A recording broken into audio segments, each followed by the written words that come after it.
Hi, my name is Shunpal Savari, and I'm here to talk to you today about Criteria 3 relating to the analytical tools. So, looking at collecting and analyzing data to use in our SAT. We want to be able to collect data, to analyze data, and to show the relationships between data users and digital systems. Okay, a bit of a short summary here of, I suppose, what you need to do to get the marks in the SAT. And that summary is based on the criteria, I suppose, that I'm marking you on. Okay. Again, just look at the right-hand side. You can sort of see there's 1 here, 2 here, 3 here. Or I think I actually refer to them as ABC throughout the OneNote. Anyway, there's quite a lot of content here. We'll see how we go. This may be split over several videos. I don't know at this point. Don't plan on editing, so we'll see what happens. Okay. Let's just start with the first part here, which is collecting a complete set of data, multiple collection techniques, okay? I'll try and cover the theory here, all right? And then I'll give you some samples on the right-hand side here as to, I suppose, what I want to see from you to get the marks, okay? So, let's do it. Collection techniques, all right, so we've got primary sources. Now, it's important to note that for applied computing, primary, we're talking about raw data, okay? So data that has not been changed in any way. It can be acquired from interview, survey, observation, as far as our study design is concerned, okay? You can get primary data from someone else, okay? As long as it is unedited. So, for example, you can get primary data from Bureau of Meteorology, Bureau of Statistics, data.gov.au, and a bunch of other ones too, okay? As long as you're using the raw data and not a report they've created from the data, right? If you get it from the report, that's secondary data. Cool. So our 3 main ones here, let's talk about these. Interviews, best to use if you want to use open questions, such as, what do you think of the current enrollment system? Okay. It's good to get more detail from a much smaller audience, okay? It can take a lot more time to get information or data from just a single or very few sources, okay? Survey, good for a larger audience. Best to use closed questions. Otherwise, you've got to go through every single response and try and figure out what they were talking about, okay? So if it's closed questions like multiple choice questions, you can very easily say something like, oh, look at this data here. 60% of people said that current enrollment system is great, okay? So surveys are good for that. We'll talk a bit more about closed questions in a sec. Observation. So just simply watching and recording what happens. So this could be watching a student use the enrollment system and timing how long it takes. It could be observing the timestamps of when the student logged into the enrollment system and comparing it to the timestamps when the student submitted their subject preferences. Okay? Cool. There are 3 main collection techniques. The wording is we want to see multiple collection techniques. So hint, hint, try and use all of them to get really good marks. Closed questions. All right. They're good for getting a general picture of what a larger audience might think of something. You can use radio buttons, check boxes, drop-down lists. Now, what's the main difference between radio buttons and check boxes? Well, radio buttons, you click one and only one. Check boxes, you can go multiple. And drop-down lists, I suppose, are when you've got more than, say, 10, and you just got this giant list. But you only want them to pick from that list. Okay? If you put a text box, it's not a closed question. All right? Text boxes are for open questions. Cool. Secondary sources, data from someone else that has been changed in some way. Now, this could be, which we'll talk more about in a sec, it could be an average, a chart, something like that. It's basically someone else's interpretation of the data, okay, which we don't want. We want, oh, no, sorry, this is secondary sources. We can still use it, but just note that it's a secondary source, right? Someone else has put their opinion into it or their own ideas into it to try and find a particular average. You might have this much data, and this person said, hey, look at this average over here that's, that says a positive thing or a negative thing according to what I want it to say. Just be mindful of that, I suppose. Again, you want multiple connection techniques, so you do actually want secondary sources. Didn't mean to confuse you, sorry. Anyway, it can be a newspaper article, or a journal article is probably more relevant there. It could be your textbook or another textbook, or just online articles from websites, things like that. So an example, secondary source. Students must be deemed eligible and approved for enrollment by the principal. Okay, from the Department of Education and Training, 2018. That's when I grabbed that reference from that website. Okay. Cool. Now, this is what I'm looking for in regards to what I want you to give me to get the marks. All right. 3 methods: interview, surveys, observations. Ideally use all 3. Observation, I suppose, what I want to see. Subjective and objective things, which I suppose is, it's still theory, but anyway, let's keep going. Subjective is something that can be biased. All right, so something, how someone might feel about a certain topic. So a student saying, so many students were away on the 12th, perhaps because 2 of their friends were sick. Okay, so their bias has affected their opinion on that topic. Objective is a truth that is unaffected by bias. So an example could be 1,671 students were marked as present on the 12th of the 3rd, 2020. Okay?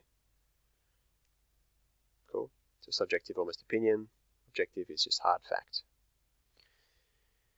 When we're analysing the needs of a system, it's good to use both. All right. I've just realised there's not much of a sample here, but I suppose what you want to be doing is saying things like this, and then just including a date of when this was said, who said it, and all that sort of stuff. But then that's not really an observation, is it? No, that was more just to show what subjective was. Anyway, your observations, it's your notes from your observation.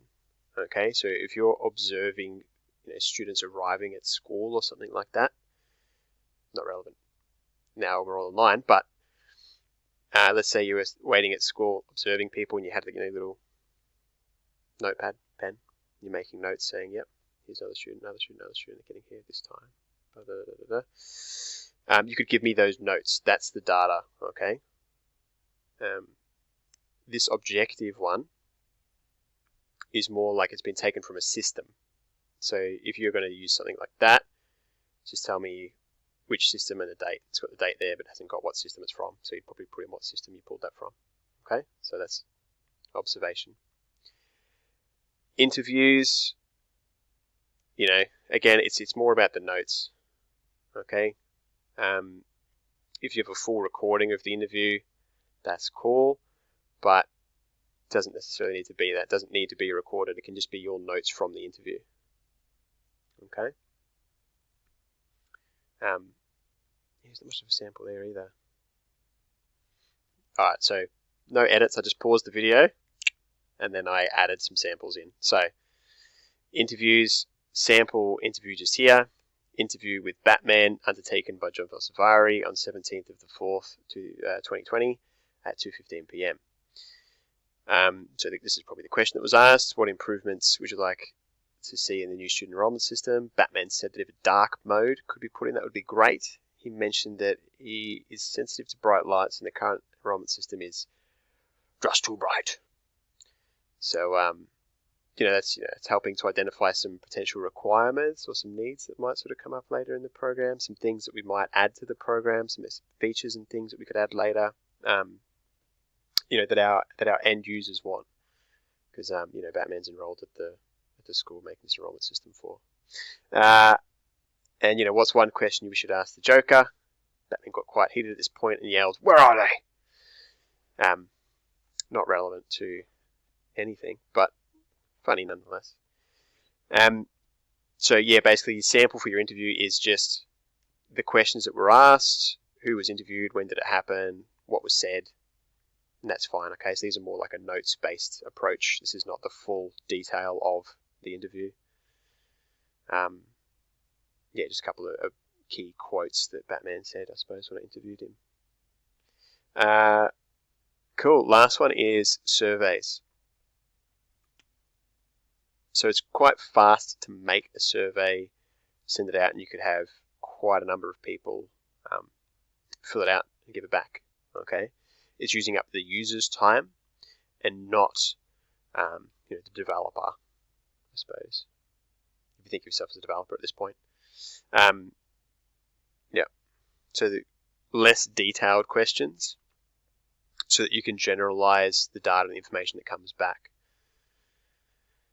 So this is more of the analysis that you would do when you come up with percentages and things like that. But this is eventually what this data would look like. Okay, so eventually you want to be able to say things like 80% of the respondents agree that I can't believe it's not butter, or respondents gave an average satisfaction rating of 5.6 when using the current student enrollment system. Okay, the sample data, because this is about data collection, is probably going to be an exported CSV file, all right, if you're using something like Google Forms. If you've physically taken surveys,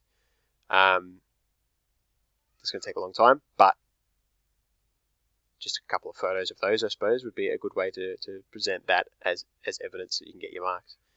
An example, secondary source, is just that one that we talked about before. Okay.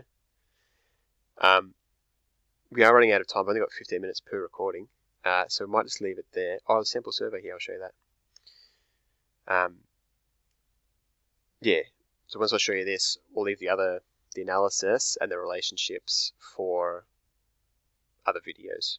Okay, so good survey questions for a new subject enrollment system. Which one of these are good ones? So what is the current school you attend? Drop down list, male or female. Make sure that matters. How long does it take you in minutes to complete the subject enrollment via the current enrollment system? That one could be good, because then you could later get an average of all the numbers given. How attractive, as long as people only can enter numbers. If they can enter text, that's a nightmare. All right. How attractive is the current system? Scale of 1 to 5. That's a good question. You can, get an average or something like that. How complicated? Same thing. You can get an average. Do you believe there is need for a new enrollment system? That's good, because then you get a percentage based. Something like 80% of respondents said they felt a need that there should be a new one. Are these good interview ones? How many subjects can students enroll in?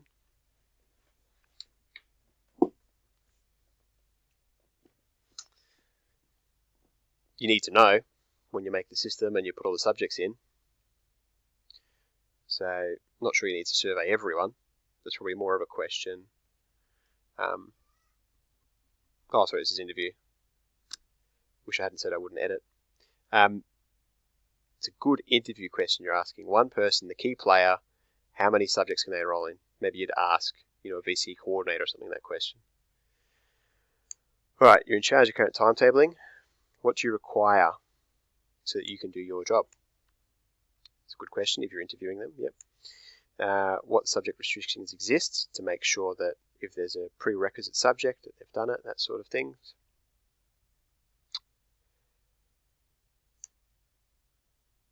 Other data needed. What subjects can be chosen? Are there subjects specific for certain year levels? Does the new enrollment system need to work at other schools or just at our school? Okay. And so that's it. Yeah, I'll talk about analysis and relationships in other videos, perhaps on a more refreshed, and not making as many word blurts. Anyway, best of luck for today. Email, all the usual things. Thanks.